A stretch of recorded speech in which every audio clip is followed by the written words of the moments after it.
pwede po ba natin i-occupy yung mga front seats para hindi tayo nagsisiksikan sa likuran? I encourage you po para tayo po ay lumapit sa bandang harapan. Amen. And the Lord is good. Hallelujah. Sino po excited na nandito siya ngayon? Excited ka ba na kakatagpuin ka ulit ng Panginoon kung paano kinatagpo ka nung nakaraan? Amen. Napakabuti po ng Panginoon. Hallelujah. And Friday is for the Lord, kaya kahit na gaano kayo ka-busy, gaano kayo kapuyat, yung iba hindi na natulog, nandito, gising sila buong magdamag, pero Friday is for the Lord, kaya nandito po sila. So, pagpalain ni Lord, amen ang bawat isa. Amen. So let us read, nung nasa Pilipinas po ako, every time na mag-start ang church, they're reading this sa JCSGO po. So basahin po natin and declare po natin. Naalala ko, sikat na sikat nung panahon ng COVID, lahat dinideclare po ito. So let us declare Psalms 91. Amen. And let us, kahit mahaba-haba, pero kung kaya niyong i-memorize, praise the Lord. Pero ganda po nito, Psalms 91. Sabay-sabay po nating basahin. Ito po yung ating pong babasahin every Friday. Siguro mag-a-assign din ako na magbabasa. Samahan niyo po ako. This is NKJV version. He who dwells in the secret place of the Most High shall abide under the shadow of the Almighty. I will say of the Lord, He is my refuge and my fortress. My God, in Him I will trust. Surely He shall deliver you from the snare of the fowler and from the perilous pestilence. He shall cover you with His feathers, and under His wings you shall take refuge. His truth shall be your shield and buckler. You shall not be afraid of the terror by night, nor of the arrow that flies by day, nor of the pestilence that walks in darkness, nor of the destruction that lays waste at noonday. 1,000 may fall at your side, and 10,000 at your right hand, but it shall not come near you. Only with your eyes shall you look and see the reward of the wicked, because you have made the Lord, who is my refuge, even the Most High, your dwelling place. No evil shall befall you, nor shall any plague come near your dwelling, for He shall give His angels charge over you, to keep you in all your ways. In their hands they shall bear you up, lest you dash your foot against a stone. You shall tread upon the lion and the cobra, the young lion and the serpent you shall trample underfoot. Because He has set His love upon me, therefore I will deliver him. I will set him on high, because he has known my name. Sabi ng Panginoon, He shall call upon me, and I will answer him. I will be with him in trouble. I will deliver him and honor him. With long life I will satisfy him and show him my salvation. Blessed is the reading of God's words. Hallelujah, Panginoon. Salamat po sa umaga pong ito. Sama-sama po kaming dumudulog sa iyong harapan, Panginoon, na nagpapakumbaba, Panginoon. Lord God, knowing that we are divinely protected, O God, under your, Lord God, wings, O God, under your mighty shield. You are our shield and our buckler, O God. Lord, ano man ang kalalagayan ng bawat isa na naririto, ano man ang problema kinakaharap, ano man ang sitwasyon, hindi ko batid, pero ikaw nakakaalam. In the name of Jesus, maranasan po nila ang presensya mo sa umaga pong ito, sa lugar na to, in this hall, O God. And Lord, you will equip us with your powerful words that will lead us, O God, and guide us on how we will face our situation, Lord, na kinakaharap ngayon. Lord, sa iyo ang aming pag-asa, Lord, nananampalataya po kami na walang anumang, Lord God, masamang bagay ang makakalapit sa amin, Lord. Come near our dwelling, because it is you, O God, who is protecting us. Marami pong salamat, Panginoon, at itago mo ako sa iyong likuran, Panginoon, upang sa ganon, Lord God, bawat salita na mamumutawi sa aking bibig ay pawang salita na nagmumula sa iyo, na magbibigay buhay sa bawat isa na naririto. We thank you, Lord God. We give you glory and honor. In Jesus' mighty name we pray and we declare, Amen! Palakpakan po natin natin ang Panginoon. Hallelujah! Woo! Hallelujah! Thank you, Jesus! Amen. Alam niyo po ba, maingay po ako sa church. Bakit? Kasi kapag alam mo ang Diyos na pinaglilingkuran mo ay buhay, maingay ka. Amen! Sasayaw ka ng may sigla. Hindi yung parang sumasayaw ka na hindi mo ma-move yung paa mo. Hello? Nagkakantahan, my life is in you. Hindi ka makamove ng katawan mo. Hindi mo masabi na sa Panginoon, Lord, ang buhay na to para sa'yo. Amen! Sabi nung kanta natin, for the Lord is my tower, and He gives me the power, to tear down the works of the enemy. May sitwasyon kang pinagdaraanan, durug-durugin mo sa paanan mo yung mga problema at sitwasyon mo. Amen. Hey, kailangan makalaya ka, magpuri ka sa Panginoon. At talaga namang alam mo na ang demonyo ay dapat dinudurog lamang sa paanan. Amen. Hindi ka dapat nagpapatalo. Sabi mo sa katabi mo, hindi ka nagpapatalo. Amen. Hindi sa tao, baka mamaya na, hindi ako magpapatalo, sabi ni Pastora. Huwag sa tao. Sa demonyo ang kalaban natin. Amen. You wage war against the enemy. Hindi dun sa tao, hindi dun sa asawa mo, hindi dun sa kaibigan mo, hindi dun sa mga nang-aaway sa'yo. Amen. Ang kaaway ay si Satan. Amen. Alam na natin yon. Kinangkor na ni Lord. So mula noon hanggang ngayon, ang kaaway si Satan, hindi yung katabi mo, hindi yung asawa mo, hindi yung mga taong nanggigigil ka. Hello? Amen. Ang topic natin last week is pursuing holy living. Paano ka mabubuhay ng may kabanalan? Sino na bless last week? Sino na i-apply sa buhay niya yung kanyang natutunan? Alam nyo, dire-diretso na to. Kailangan po talagang mabuhay tayo na i-hate natin ang sin. Amen. Kailangan mabuhay tayo na galit tayo sa kasalanan. Amen. Amen po ba? Galit tayo sa kasalanan. Kasi ang kasalanan, ang gagawin niya sa iyo at sa akin ay aalipinin niya tayo. Alipinin, ibig sabihin, ikaw ay hahawakan niya, tatalian ka niya. Hindi ka makalabas sa kanyang clutches or kayang, alam mo yun, yung hawak ka niya sa leeg at pinapaikot-ikot ka ng kaaway na minsan di mo, bakit hindi ko mapagtagumpayan? Parati na lang, ito na lang ito yung aking weakness, pabalik-balik ako kasi hawak ka pa niya. Pero alam nyo, kapag nag-surrender ka sa Panginoon, amen, walang kapangyarihan ang kasalanan at kaaway sa katawan mo at sa buhay mo, amen. You are victorious in Christ Jesus, amen. Kaya ngayon, ang topic natin, how to resist the devil, amen. Kasi sabi mong ganun, lagi na lang nandyan, lagi na lang akong hello? How to resist the devil. Kailangan matutunan natin to.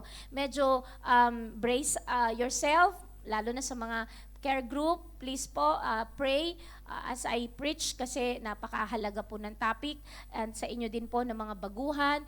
I know na hindi aksidente na nandito kayo, lalo na kapag may sitwasyon kayong kinakaharap, you need to resist the devil. You need to know how to resist the devil. Amen.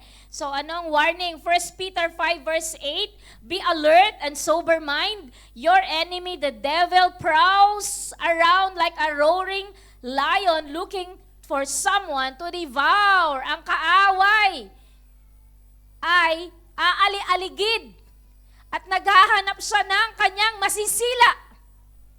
Maghahanap siya ng kanyang sisirain. Are you with me? Araw-araw na lang ang hindi assignment ang ginagawa niya is mangwasak ng buhay, mangwasak ng mga relasyon, pamilya, yan ang gagawin niya. Kaya be alert and sober mind. Sabi mo, be alert. Huwag tutulog-tulog. Huwag tatamad-tamad. Be alert and sober mind. Your enemy, sabi mo, your enemy. Kalaban mo, kalaban mo, kalaban mo. Hindi natin kakampi, kalaban natin. Your enemy, the devil, prowls around like a roaring lion. So, ang demonyo ay aali-aligid, amen, pinapaligiran ka. Makinig kayo maigi. Ang demonyo, nakamatayan sa'yo, tinitignan kung kailan ka vulnerable para pabagsakin. nakamata sa'yo. Are you with me? Kapag ka ikaw ay open target, nakita niya na ikaw ay hindi na nagbabasa ng Bible, aray ko po. Pag nakita niya na hindi ka na uma-attend sa prayer, sa Bible study, sa mga gawain na dati mong love na love, puntahan at gawin, ang demonyo, ready na siyang sakmalin ka na. Are you with me? Totoo, di ba? Kapag kinakatamadan mo na yung dati mong kinakasabikan gawin sa Panginoon, nakabantay ang kaaway that anytime, I will devour this man. I will devour this. At hindi yung devour na akala mo yung wawasakin kanya na parang sisirain ka. Hindi. Padadala niya ang mga tukso sa paligid. Naalala nyo last week, ang usapan natin, ano-ano yung mga pinapadala ng kaaway? Lust of the flesh, lust of the eyes, pride of life. Yung hindi mo sukat akalain na ito na pala ay yung gawa ng kaaway. Maganda naman ang offer. Hello? Mukha namang okay na yon. Hello? Pero alam mo, unti-unti ka nang sakay ni Satan. Bait. Alam niyo yung bait? Yung panapainan ka na ng kaaway. Tapos kapag kinagat mo yung pain na yon, akin na. Kaya nakita ang paglaruan, yun si Satan. Meron siyang, ano ba yun? Bait, sa Tagalog ulit, sabi niyo, nakalimutan ko. May papainan ka niya, tapos, kasi pagod na pagod talaga ako. Pagod na pagod. Pastora, sa tuwing Thursday, sobrang pagod ko. Ang sakit ng buong katawan ko. Hindi ako makabangon. Kung bakit naman, hindi ako makabangon pag Friday. Pasensya ka na, Pastora, hindi talaga ako nakaka-attend na ng Friday. Ilang Fridays ka na hindi nakaka-attend. Oo ba? Kasi sa tuwing Friday na lang, ramdam ko lahat ng buong katawan ko talaga naman. Hello? Are you with me? Alam na ni Satan yung pattern kung paano kanya silain. So, okay lang sana pag one Friday na pagbigyan, pero sunod-sunod na yun na yung pattern. Alam na ni Satan kasi na kapag yun ang inilagay niya sa'yo, ikaw give in. Pero pag sinabi ko, hindi, in Jesus' name, nire-resist ko yung nararamdaman ko in Jesus' name. Friday is for the Lord. I'm gonna go. I'm gonna worship my God. I'm gonna lift up my hands. Alam nyo, maraming beses na ang Friday din, masama pakiramdam ko. Alangan naman, hindi ako mag-preach. Alangan naman, hindi ako bumangon at tumayo dito. Pero I am fighting a good fight of faith. And tuwing Friday naman, praise the Lord, kung kailan ako mahina ang pakiramdam ko, masama ang pakiramdam ko, doon po na nangyayari na very anointed ang preaching. Bakit? It is no longer I, but God living in me, God moving in my life, at by God's grace, gawa ako sa kalooban ng Panginoon. And ang alam nyo, the joy of the Lord is my strength. Kapag nabibigyan ko ng ngiti ang aking Panginoon, lumalakas ako. And alam nyo, energetic na naman, hello. And nagagawa ko yung kalooban ng Panginoon. Are you with me? Tabi-tabi po dun sa mga natatamaan. At si Pastora naman, ngayon nga lang ako umaten. Tapos sasabihin mo pa, hindi po ako nagpapatama kung sino man ikaw na nandirito. Ako'y nandito para i-correct ka. Amen. Para sabihin sa'yo na yun ang ginagawa ng kaaway. Meron siyang taktika na papaligiran ka niya, hinahanap niya kung sinong masisila niya. He will devour everyone. Lahat, walang excuse. He will devour anyone na pwede niyang i-devour. Pero kapag ikaw ay kay Kristo ka, kaya nga tuturuan ko kayo how to resist the devil para hindi siya makalapit. Amen. Para hindi ka niya masila at mawasak. Kasi kapag alam niya na ikaw, suot-suot mo, ginagawa mo yung mga pag-aaralan natin mamaya, lalapit pa lang siya sa'yo, hindi na siya makakalapit. Amen. Bakit? Kasi takot din siyang lumapit kapag nakikita niya na ikaw may suot-suot ka na armor. Amen? Pag nakikita niya na ikaw ay maapoy sa Panginoon, syempre hindi yan makakalapit sa'yo. Kaya lang siya nakakapanira, nakakapasok sa sistema ng buhay natin kapag hindi ka covered.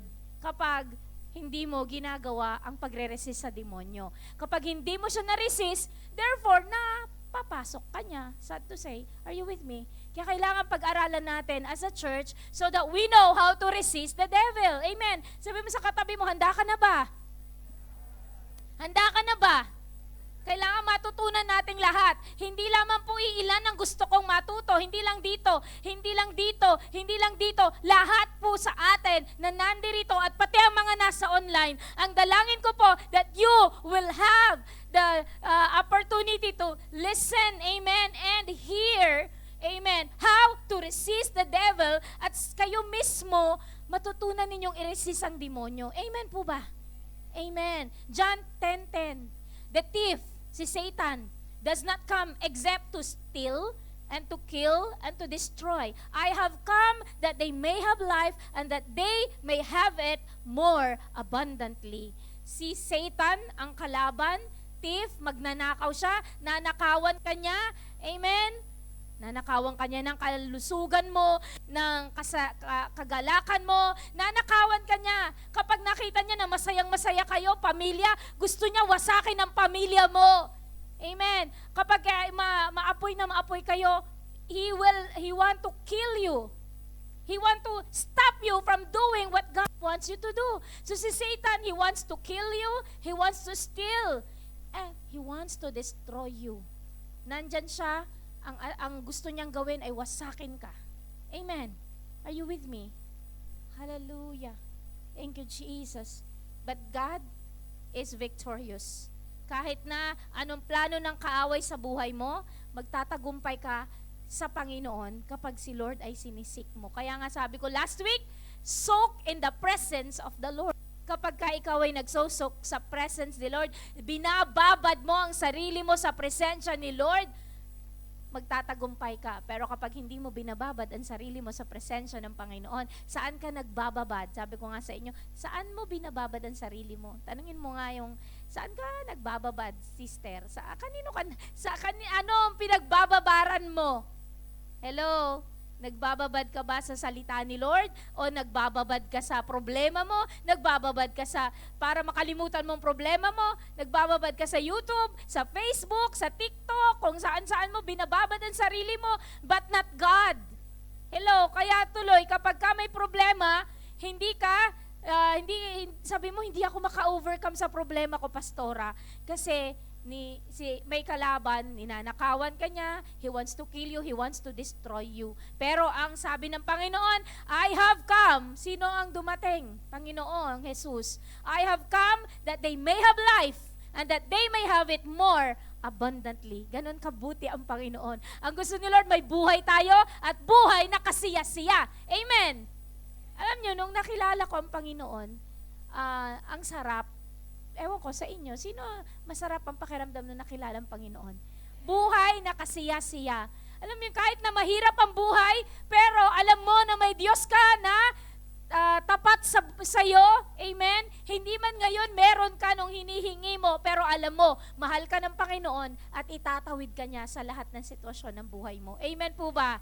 Kaya ang sarap. Alam nyo, the best thing that ever happened to me is when I got to know Jesus as my Lord and Savior.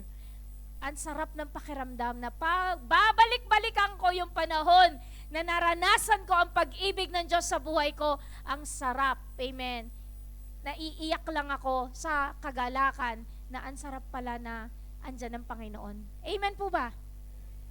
At kung hindi mo pa nararamdaman yon, yung kagalakan na yon, at hindi mo pa nararamdaman yon, mamaya mananalangin tayo.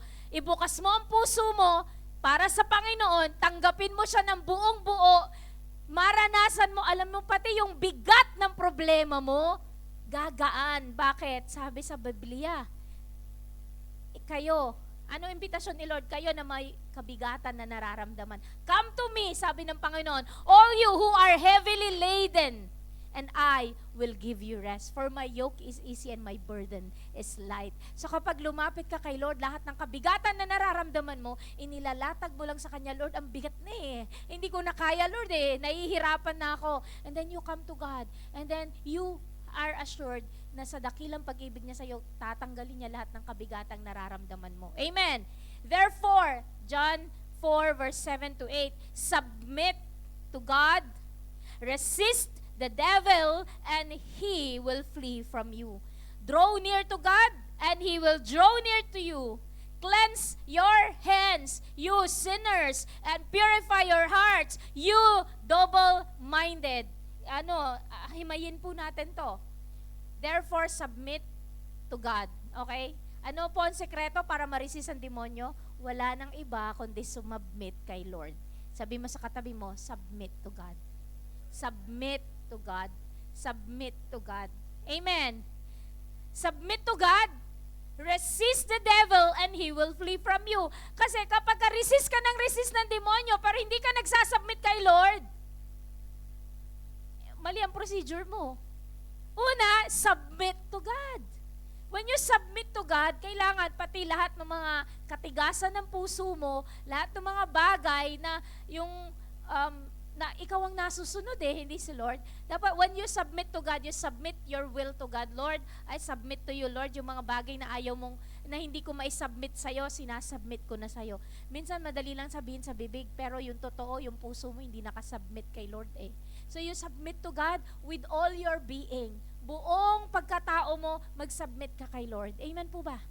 Surrender mo yung mga pinapasurrender ni Lord sa'yo. Ang dami nang pinapasurrender ni Lord sa'yo.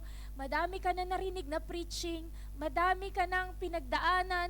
Ang sabi ni Lord, isubmit mo sa akin, anak, pero hindi ka pa rin nagsasubmit ng buong buo ng buhay mo sa Panginoon. Submit to God. Resist the devil and he will flee from you. That's the formula of how to resist the devil. Amen. Ang simple lang. Submit to God. Sabi mo sa katabi mo, submit to God. Resist the devil and he will flee from you. Pag niresist mo na si Satan because na kay Lord ka na, nag-submit ka na sa Panginoon, you are under cover of God, you will resist the devil, wawasakin mo ang demonyo, dudurugin mo siya, and he will flee from you. Bakit? Takot ang demonyo sa pangalan ni Jesus. Kasi walang ibang pangalan na ibinigay ang Panginoon na sukat ikaligtas nating lahat kundi ang pangalang Jesus. Amen. Jesus Christ. Amen. Sabi ganun sa verse 8, draw near to God and He will draw near to you. Alam nyo, tayo lang naman ang lumalayo Tayo ang lumalayo. Sabi mo sa katabi mo, ikaw ang lumalayo. Andito lang ang church. Hindi naman tayo ng palit ng address. 7 taon na tayo dito. O 8 taon na tayo dito. Ikaw lang ang wala. Ikaw lang ang hindi uma-attend. Pero yung church nandito. Ikaw ang lumalayo. Tabi-tabi po. Wag po kayong wag niyo po akong pandilatan. Sa anumang kaparaanan, dinadala kayo ni Lord, draw near to God and He will draw near to you. Lumapit ka sa Panginoon at siya po ay magdo-draw near sa'yo. Cleanse your hands. Sabi niya ganun, sin no more. Kung ikaw ay makasalanan, hindi ko po ito isinisingle out na kapag ako'y nagpe-preach, si pastora nakatingin sa akin, alam niya na makasalanan ako. Hindi po, tagus-tagusan lang po yan. Hello? Kapag nagpaning po ako ng gano'n na nadako, hindi naman ikaw ang sinisingle out ko, pero si Lord, ang salita ni Lord, powerful.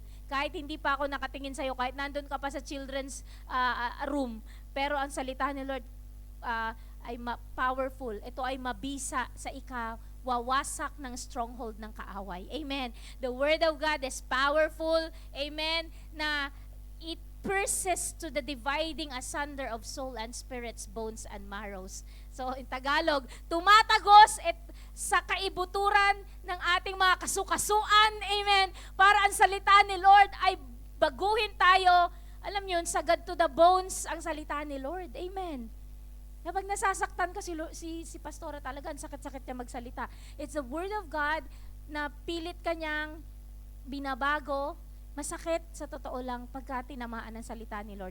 Pero pabago tayo. Amen. When the Word of God hits you, God wants to change you.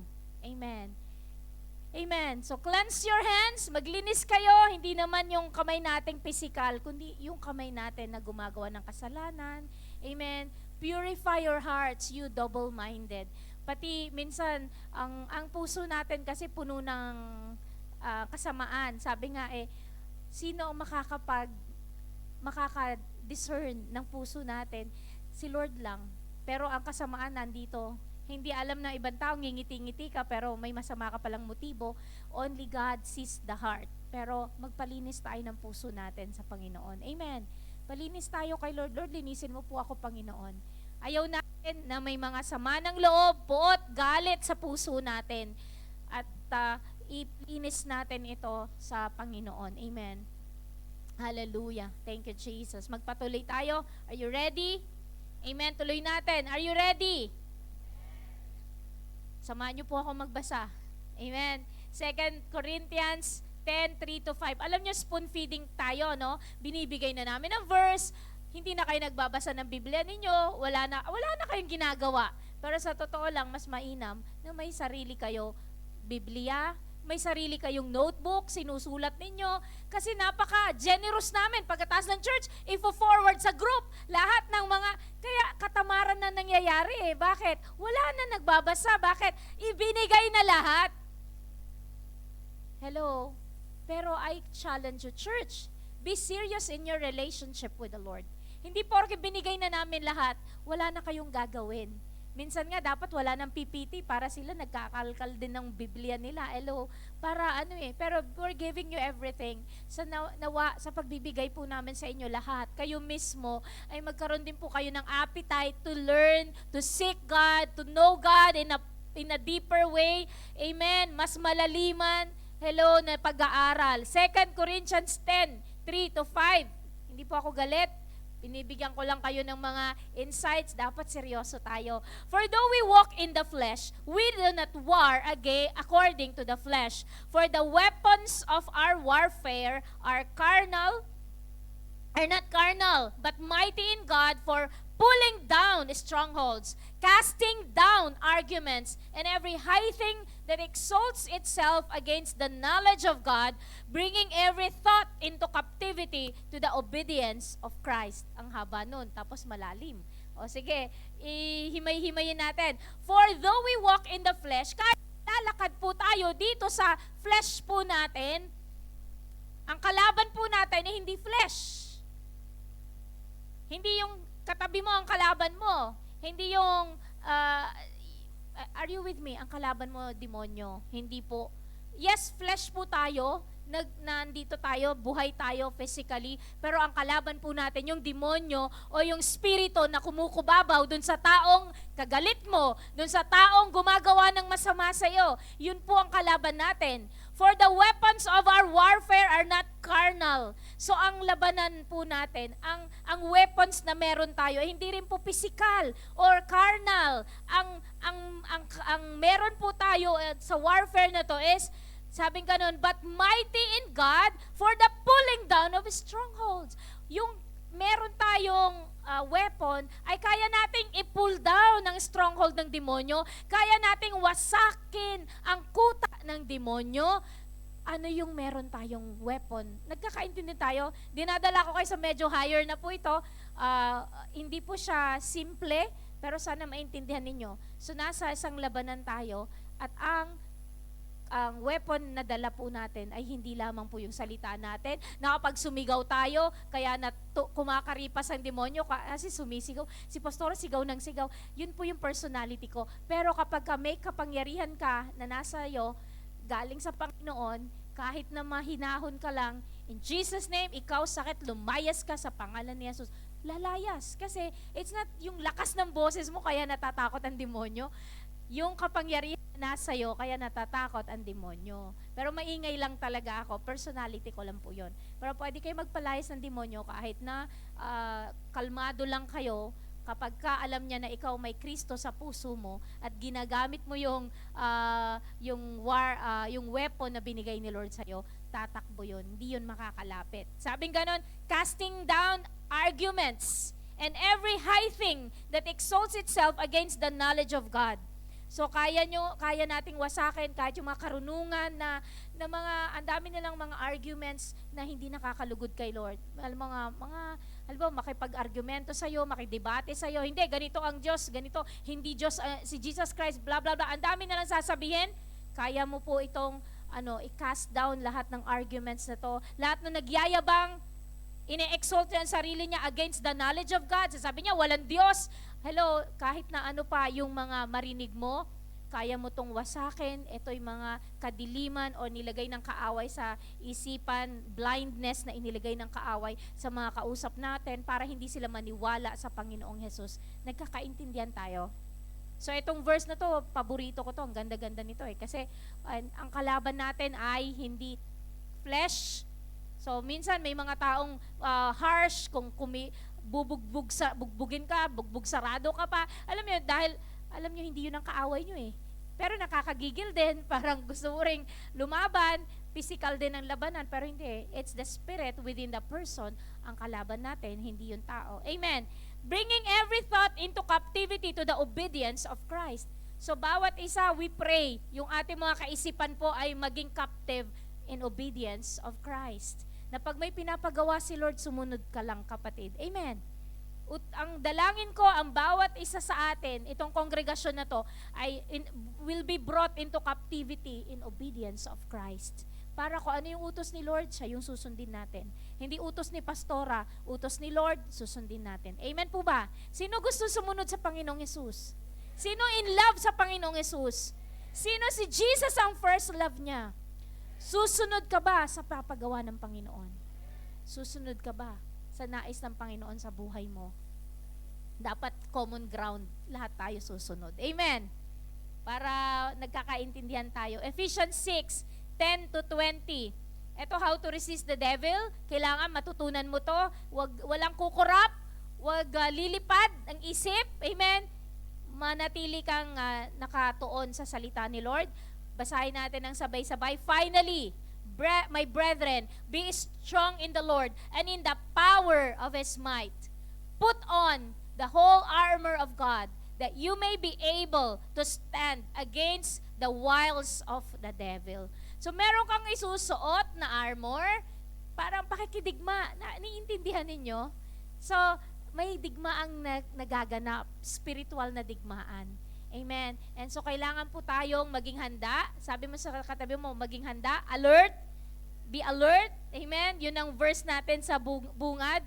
Sabi niya ganun dito, be strong in the Lord and in the power of His might. Magpakalakas tayo. Amen. At si Lord lagi po ang ating, kumbaga siyang kalakasan natin. Put on the whole armor of God. Isusuot mo siya. So may labanang nagaganap. Kasi kung walang labanang nagaganap, wala kang isusuot na armor. May isusuot kang armor, okay? Ready. Amen. Sino sa inyo militar? Nasubukan maging militar o nasubukang naging sundalo? Sino nasubukang nagsuot o ROTC? Nasubukan nyo ba yung pinapanood natin ng yung mga digmaan, yung nagsuot ka ng breastplate of righteousness, ng helmet? Sino nasubukan yon? Kuya Art, nasubukan mo? Yung totoong pakikidigma, yung mga labanan. Kasi sabing ganun dito, maiintindihan nyo to kung nanunood kayo ng palabas na may mga ganito. So, put on the whole armor of God that you may be able to stand against the wiles of the devil. Anong gagawin mo? Ipuput on mo ang whole armor of God. So, merong armor pala si Lord. Amen. Sabi mo, may armor pala si Lord. Para that you may be able to stand against the wiles of the devil. Kasi lagi yan aali-aligid ang Satan. Hindi porke na-overcome mo siya kahapon, ngayon hindi na siya aali-aligid. Alam niyo, sa totoo lang, kaya si Pastora makulit, kasi may kaaway na makulit din. So, kung kapag napagtagumpayan mo siya kahapon, ngayon, aatake ulit sa'yo. He will try to stop you from doing the will of God. Kaya, kailangan araw-araw magsusuot ka nito para ikaw ay makastand against the wiles of the devil. Hindi yun napagtagumpayan mo kahapon, ngayon akala mo mapagtatagumpayan mo. Araw-araw, kapatid, kailangan tayo na lumaban. Kailangan alert tayo. Hindi tuwing Friday ka lang alert at sa susunod na mga araw, hayahay ang buhay. Hindi muna ako mag-worship kay Lord kasi kaka-worship ko lang nung Friday. Araw-araw dapat nag-worship ka or nakikipag-fellowship ka sa Panginoon. For we do not wrestle against flesh and blood. Hindi tayo nakikidigma sa flesh at sa blood, but against principalities, powers, against the rulers of the darkness of this age, against spiritual hosts of wickedness in the heavenly places. Liwanagin natin to, no? Kasi kapag ordinaryong Christian, hindi nila naiintindihan. For ang pakikipagdigma natin ay hindi tao. Sabi mo sa katabi mo, hindi tao ang kadigma natin. Against principalities. Amen. In principalities, ibig sabihin mga medyo matataas pa po ito na mga labanan at hindi lang basta flesh lang po o tao lang po. Against powers. Amen. So hindi lang power of God ang nandito nung itinapon, he was hurled down into this world. Pinarusahan si Lucifer. 1/3 of the angels went with him in rebellion. Sila ngayon ang kalaban natin at sila yung gumagawa ng mga bagay-bagay dito. So sabi ko against powers, against the rulers of darkness. So merong darkness, kaya nga tayo nagmi-mission kasi may mga bansang full of darkness. So kailangan may worship doon. So ano daw ang kalaban? Rulers of the darkness of this age against spiritual hosts of wickedness in the heavenly places. Kapag ang salita ng Diyos hindi na itataas, ang pangalan ng Panginoon hindi na itataas sa isang lugar, alam nyo, puno ng kadiliman, puno ng sugalan, puno ng, alam nyo, yung mga masasamang gawain, talamak sa mga lugar kung saan walang Panginoon. Sino ang Diyos sa lugar na yon? They are ruled by darkness. Nagkakaintindihan tayo? Maliwanag ba? Okay? So, meron tayong kalaban, wickedness in the heavenly places. May mga bansa na punong-puno ng witchcraft. Alam niyo yung witchcraft?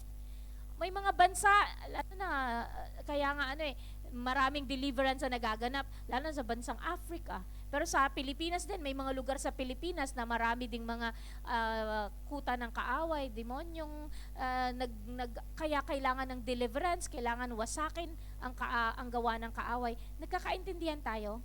So may kalaban, may labanang nagaganap. Kumbaga, makinig ka maigi. Sabi mo sa katabi mo, makinig ka maigi. Paano natin ma-overcome ang kalaban? Therefore, take up the whole armor of God. Isusuot mo ngayon ang armor of God, that you may be able to withstand in the evil day, and having done all, to stand. So, pag sinuot mo ang whole armor of God, kapag ka may kalaban, may evil day, eto na ang kaaway, pilit ka niyang winawasak, kaya mo siyang harapin, and you are able to stand. Hindi yung ikaw yung bugbog sarado. Hindi ikaw yung knockdown at binibilangan ka ng demonyo. Are you with me? Hindi tayo dapat ang knockdown. Sabi mo sa katabi mo, hindi ikaw ang knockdown. Hindi ikaw ang knockdown. Amen. Stand therefore, having girded your waist with truth, having put on the breastplate of righteousness, having shod your feet with the preparation of the gospel of peace, above all, taking the shield of faith with which you will be able to quench all the fiery darts of the wicked one, and take the helmet of salvation and the sword of the Spirit, which is the word of God. So, pag-aralan po natin ito. Ano daw ang una mong isusuot?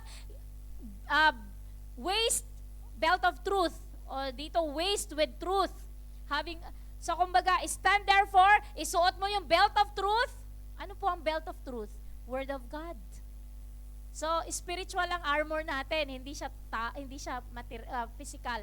Belt of truth, which is the word of God, and having put on the breastplate of righteousness, yung breastplate of righteousness, dito yan po, breastplate of righteousness, hindi ko alam kung saan part yun. Breastplate of righteousness, ibig sabihin po,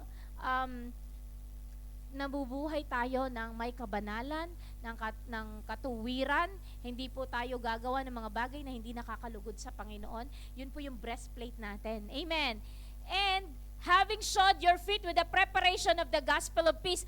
Ang boots prepared to share the gospel of peace. Ang suot-suot mo ay boots na anytime saan ka pumunta, gospel of peace ang dala mo. Hindi yung kapag dumadating ka, nagkakagulo sila, nag-away-away sila. Chismis pala ang dala mo. Alam mo, sabi ni sister, sabi ni, Tuloy, laging kaguluhan ang dala mo kapag ka nag-step into a place ka, dapat nandoon ka, nagkakaroon ng kapayapaan.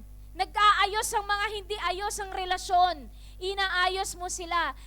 Boots prepared to share the gospel of peace. Lagi kang may dalang G-bracelet, physical para i-share si Jesus sa mga tao. You are prepared. You're wearing the boots prepared to share the gospel of peace. Above all, take the shield of faith. Yung shield of faith, yung shield, yun ang gamit po para salagin lahat ng fiery darts ng kaaway. Siyempre, shield. O, diba? Pero alam nyo kung anong shield? Shield of faith. Kasi si Satan, tatargetin kanya ng mga, yung arrows niya ng doubts. O, ayan, nagkakasakit ka na. O, ayan, ka na. Pero shield of faith, gagamitin mo yung faith. Shield of faith mo para in Jesus' name, hindi ako tatamaan ng mga fiery darts ng kaaway. Shield. Hindi yun sa tuwing may problema na nawawala ka na sa pananampalataya. Kasi parang pinabayaan ako ng Panginoon. Parang hindi yata ako mahal ng Panginoon. And those are doubts of Satan. Pero ang gagamitin mo, shield of faith. Kapag tumatagos na yung doubts sa puso mo, hindi mo na salag. Hello? Tapos yung faith mo, are you with me? Bumabagsak na naman yung pananampalataya, yung level ng pananampalataya mo. Dinadoubt mo na naman si Lord. Bakit? Hindi mo nasalag yung fiery dart ng kaaway. Amen po ba? Nagkakaintindihan tayo? And take the helmet of salvation. So may helmet ka, pero it's a helmet of salvation. Amen. Make sure, kapatid, na tinanggap mo ang Panginoon bilang iyong Diyos at sariling tagapagligtas, na alam mo anytime kahit anong mangyari sa'yo, mamatay ka, sa langit ang punta mo. Kasi si Kristo ang naghahari sa puso mo. Amen. And take the helmet of salvation, and finally, una, belt. Tapos ang susunod, breastplate of righteousness. Tapos boots. So, pangatlo na yung boots. Okay? Shield of faith. Amen? Tapos, helmet. Okay? So, ilan na? 5 na. Pang-6. Sword. Hugutin mo daw yung sword. Amen? And take the sword of the Spirit, which is the Word of God. So, ano panlaban natin sa demonyo? Sword of the Spirit. Tapos, hindi tayo nagbabasa ng Biblia. Di wala tayong sword. Nagkakaintindihan tayo? Sword of the Spirit, which is the Word of God. Amen. Amen. I-recite ulit natin yung armor para maintindihan yung full picture. Una is belt of truth. Yun yung naka-belt sa atin, salita ni Lord. Amen. Kaya importante salita ni Lord. Ang armor of God, puro salita ni Lord. Bakit? Una, belt of truth. Amen. Pangalawa, breastplate of righteousness. Kasi pag nagbabasa ka ng Biblia, binabago ka araw-araw. Yung mga ayaw ni Lord na basa mo sa Biblia, ay ayoko na rin gawin. Nagkakaroon ka ng breastplate of righteousness. Bakit? You will live righteous before God. Amen. Breastplate of righteousness. Ano pa susunod? Boots. Prepared to share the gospel of peace. Ano ba yung gospel of peace? Biblia pa din. Bakit? Saan manggagaling ang gospel of peace? Sa Biblia. Amen. Saan mo hahanapin ang kwento patungkol sa gospel ni Lord? Sa 4 na book, Matthew, Mark, Luke, and John. Nandyan yan yung 4 gospels. Basahin mo ang salita ni Lord para naiintindihan mo. Pag nag-share ka ng gospel sa mga tao, they would accept Jesus as their Lord and Savior. Yan po yung boots na suot mo. Amen. Next, shield of faith. Para si Satan, alam niya, tatargetin ka niya eh. Lagi kanyang target. Di ba yung, dart? At nagliliyab pa yung dart na yon kasi gusto niyang ikaw mawala ka sa pananampalataya. Pero, shield of faith. Shield of faith. Faith cometh by hearing and hearing the words of God. So, paano lalago ang pananampalataya mo? Makikinig ka ng salita ng Diyos, magbabasa ka ng Biblia. So, ano yung shield of faith mo? Word of God pa din ang ginagamit. Nagkakaintindihan tayo? Kaya powerful ang Word of God eh. Shield of faith. Ano pa susunod? The helmet na. Helmet of salvation. Sabi ko sa inyo, tayo po dapat ay siguradong na tayo ay nakakilala sa Panginoon at siya na ang Panginoon natin. Amen. Helmet of salvation. And finally, sword of the Spirit. Amen. Kaya saan ka nagbababad?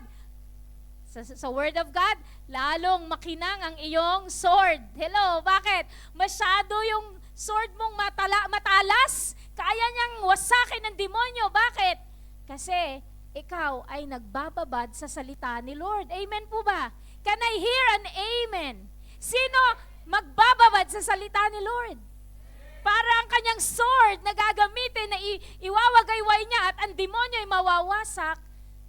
Amen? Laging wasak ang demonyo. Bakit? May salita ka. It is written. Si Jesus, nung tinukso ni Satan siya ay nagfa-fasting, anong ginamit niyang word? It is written. It is written. Anong ginamit niya? He quoted the word of God. Amen. Verse 18, praying always with all prayers and supplication in the Spirit, being watchful to this end, with all perseverance and supplication for all the saints, and for me, that utterance may be given to me, that I may open my mouth boldly to make known the mystery of the gospel. Si Pablo ang nagsulat nito. Sabi niya, praying always with all prayer and supplication in the Spirit. So dapat po prayerful ka. Sabihin mo sa katabi mo, prayerful. Para ma-resist mo si Satan, suot mo yung buong armor at prayerful ka pa. Balikan ko yung armor. Listen to me. Wala pong armor sa likuran. Napag-aralan namin nung Monday. Bakit walang armor sa likuran? Kasi dapat hindi ka umaatras at hindi ka tumatalikod. Kasi pag tumalikod ka, lahat ng darts tumama sa likod. Kailangan humaharap ka sa demonyo. Kinakalaban mo ang demonyo. Ang paglilingkod sa Panginoon dapat laging abante. Walang atras at walang talikod. Amen po ba? Kaya walang proteksyon ng likod mo. So, ang mangyayari sa likod mo, taga ka ng darts. Kasi walang proteksyon ng likuran. So, the armor is intended para ang labanan ay lumalaban ka paharap. Are you with me? Ang kalaban, paharap. Walang armor sa likod. Amen po ba? Wisdom? Huwag ka nang tatalikod. Sabi mo sa katabi mo, huwag kang tatalikod. Huwag mong tatalikuran si Lord. Pag nakilala mo ang Panginoon, magpatuloy ka. Amen. Hallelujah. Balik natin, praying always with all prayer and supplication in the Spirit. Manalangin po tayo. Patuloy na maging malalim pa sa pananalangin. Huwag lang yun nananalangin tayo pag may kailangan na po tayo. Hello. Huwag po nating hayaan na puro lang tayo pahingi. Amen. We come to pray. Prayer with all prayers and supplications in the Spirit, being watchful. Sabihin mo, watchful. To this end, with all perseverance and supplications for all the saints. Alam nyo, pagpipray pa natin, yung mga lingkod ng Diyos, yung care group leader mo, ipagpray mo din. Hindi ikaw lang lagi ang pinagpipray. Pagpray mo din si Pastora, dahil marami din po akong kinakaharap na darts, kabilaan ng darts, dahil ako yung leader sa church na to. Kapag ka ako'y tinamaan at ako'y bumagsak, nabagsak na lahat. Alam nyo, kaya ganon. So, prayer for all the saints. Kapag naalala nyo po, yung mga kapatiran natin may pinagdadaanan po, pag-pray din po natin sila. So, let us pray not only for ourselves, pray for other people as well. So, yun po yung ating weapon. Kung prayerful ka, ibabagsak pa ni Lord sa iyo yung mga iba pang mga pangalan ng kapatiran para ipag-pray mo. Kung ikaw madaling araw nagigising ka at ikaw ay nananalangin, bibigyan ka pa ni Lord ng marami pang mga ipag-pray. Bakit? Kasi nga, kailangan po na maranasan po natin na umalis po tayo sa katamaran, umalis po tayo sa mga ginagawa natin at tatamad-tamad tayo bagkos tayo po ay lumaban, tumayo, maging warrior tayo para kay Lord. I don't want to be a warrior, I want to be a warrior for Christ. Amen. Na kapag may problema, hindi mo alam kung anong gagawin mo, worry ka ng worry. Kung pwede ka naman maging warrior, amen, bend your knees, amen, and cry out before God yung mga sitwasyon mo. Amen. Hallelujah. for which I am ambassador in chains, that in it I may speak boldly as I ought to speak. Sabi ni Pablo, sinulat niya itong pagsuot natin ng armor of God. Ano itsura ni Pablo? Siya po ay nasa kulungan, pero ini-encourage niya ang church na mag-put on ng whole armor at isama na rin siya sa panalangin because he was in chains. Nagkakaintindihan po ba tayo? Amen po ba? Amen. Konti na lang, pero I want you not to leave this place na susunod na magkukwento kayo ay hindi ko na-resist si Satan, ang dami kong problema. I'm teaching you something that you will learn and you will bring in your life so that sa tuwing may labanang nagaganap, alam nyo kung ano yung inyong isusuot. Amen. 1 John 4:4, you are of God, little children, and have overcome them, because he who is in you is greater than who he is in the world. Alam niyo, sarap na ito, gustong-gusto ko to kasi kapag ka may labanan, may kaaway, greater is the Lord that is in me than Satan that is in this world. Amen. So may gagaling pa ba, may lalakas pa ba sa puwersa na taglay ko, kasama ko ang Diyos. Amen. Satan, you are a defeated foe. Because greater is the Lord that is in me than Satan that is in this world. Are you with me? Talunan. Amen.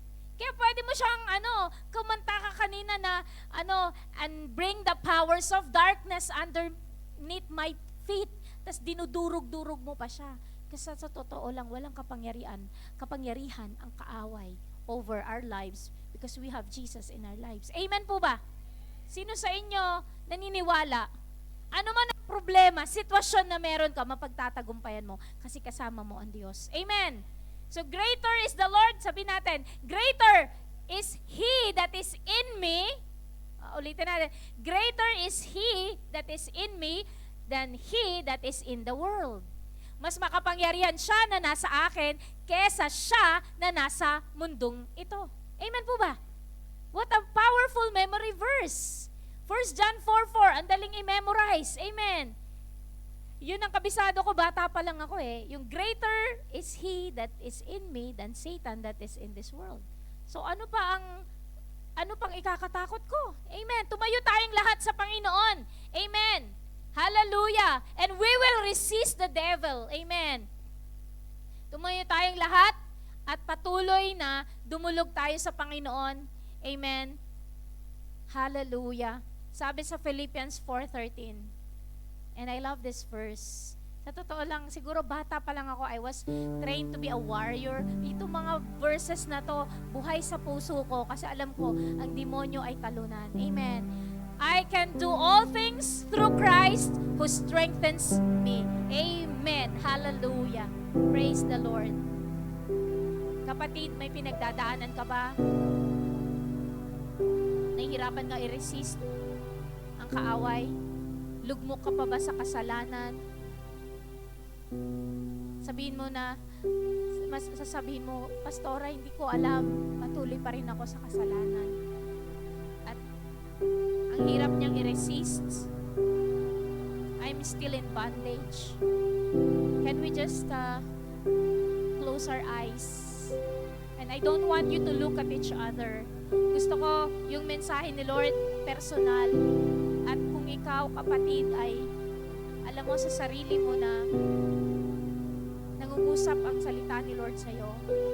And this is very timely sa'yo. Come to God.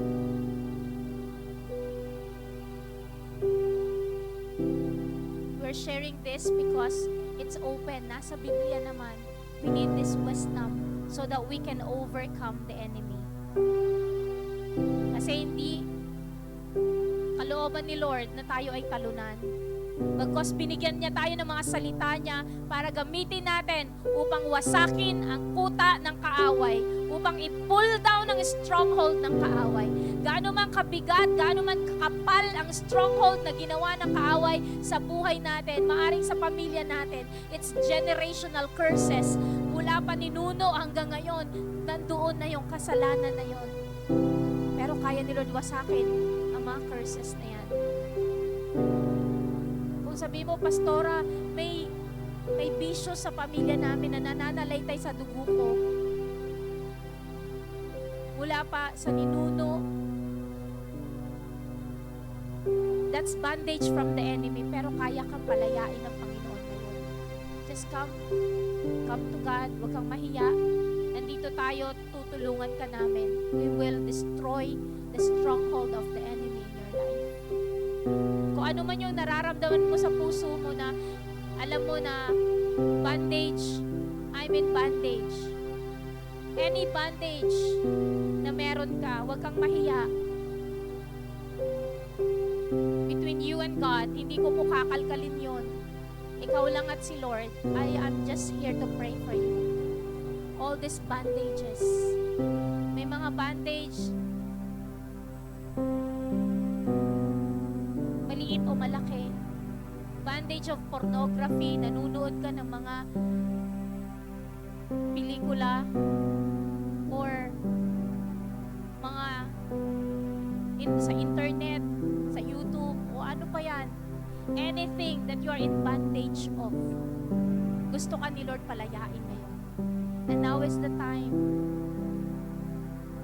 Anything that you see yourself that you are entangled sa kasalanan at ilang taon na sa buhay mo ito, and you want to be free right now. You want to be freed before God, and you want to serve God fully. I encourage you to come and we will pray for you. Hallelujah. Thank you, Jesus. At kung ikaw naman ay malaya ka na, patuloy tayong dumulog sa Panginoon. Kasi araw-araw ang kaaway ay aali-aligid sa'yo. Maaaring kahapon na overcome mo siya, ngayon aaligid na naman siya. Kasi gusto kanyang silain, wasakin at isama sa dagat-dagatang apoy. Ayaw kanya na makapiling ang Panginoon eternally. Hallelujah. Orabasika tarabasan darabasya karabasika rarabakaya. Sika tarabasika rarabasika rarabakaya rarabasika rarabakaya. Hallelujah. Thank you, Jesus. Thank you, Lord God. So, tayo po ay sama-sama na mag-put on ang whole armor of God. Amen. Are you ready? So, we will act it na naglalagay tayo ng belt, naglalagay tayo ng shoes, lahat yun, i-act natin. Amen. So, atin pong i-put on ang belt of truth sa ating waist. Amen. Ilagay po natin ang breastplate of righteousness dito sa ating dibdib. Amen. Ilagay po natin ang boots prepared to share the gospel of peace. Ilagay po natin, isuot po natin ang shield of faith. Hallelujah. Wawasakin natin lahat ng mga palaso ng kaaway. Let's put on the helmet of salvation. Amen. Hallelujah. At kung ikaw, kapatid, ay first time mo lang at hindi mo pa tinatanggap ang Panginoon sa iyong puso bilang iyong Diyos at sariling tagapagligtas, nagsisisi ka sa iyong kasalanan, kung nais mong tanggapin ang Panginoon ngayon sa puso mo, I encourage you to pray with me bago natin gamitin yung isa pang armor of God. So, let us pray. Kung ikaw man to, kapatid, nais mong tanggapin ang Panginoon bilang iyong Diyos at sariling tagapagligtas, sumunod ka sa maiksing panalangin. Panginoong Yesus, sa oras na ito, ako'y nagpapakumbaba, humihingi ng kapatawaran sa lahat ng aking mga pagkakasala. Panginoong Yesus, tinatanggap kita sa aking puso, sa aking buhay, bilang aking Diyos at tagapagligtas. Ikaw na po ang masunod sa aking buhay mula ngayon at magpakailanman. Iyo nga pong isulat ang aking pangalan sa aklat ng buhay. Sa pangalan ni Jesus, Amen. Kung ikaw first time mo lang tinanggap ang Panginoon sa araw na to, tandaan mo ang araw na to. This is the day that the Lord has made. Hindi aksidente na nandito ka, nakipagrelasyon ka sa Panginoon. Amen. Sinuot mo yung helmet of salvation. At ngayon naman, ating hugutin ang sword of the Spirit, which is the Word of God, and we will destroy the wiles of the enemy. We will destroy the strongholds of the enemy. In the name of Jesus, winawasak namin ang kuta ng kaaway. Winawasak namin lahat ng gawa ng kaaway sa buhay ng bawat isa sa amin. Satan, you are a defeated foe. Wala kang karapatan sa buhay ng bawat isa sa amin. Wala kang karapatan para wasakin ang pamilya. Wala kang karapatan para mag-inflict ng mga sakit at karamdaman sa bawat isa sa amin. In Jesus' name, the blood of Jesus covers each one of us. Wala kang karapatan, Satan. In Jesus' name, the sword of the Spirit, which is the Word of God, na patuloy natin gagamitin sa bawat araw ng ating buhay. Lord, marami pong salamat because you taught us, tinuruan mo kami, Lord, that we will learn how to fight a good fight of faith, that we will be able to resist the devil. Lord, salamat Panginoon, Lord God, na tinuruan mo po kami, Lord, that this church will be a church, Lord God, na gagamitin ang kanyang armor. This church, Lord God, gagamitin po namin ang panalangin, O Diyos. Lord, na patuloy kaming mananalangin, Lord God, at hindi namin, Lord, pababayaan ang aming spiritual na buhay. Lord, marami pong salamat.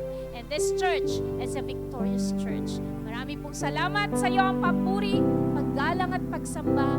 In Jesus' name we pray and we declare, Amen! Amen! Praise the Lord! Kung ikaw naging matagumpay, kung ikaw na-memorize mo yung mga verses na to, maganda i-memorize mo natin ang mga verses, panlaban natin sa demonyo. Amen. You are victorious. Sabi mo sa katabi mo, you are victorious. You are not a victim. You are victorious. Amen. You are not a victim of the enemy. You are victorious because you have Christ in you. Pagpalain po tayo ng Panginoon, pati kayo ng mga nasa online, you are victorious. Amen.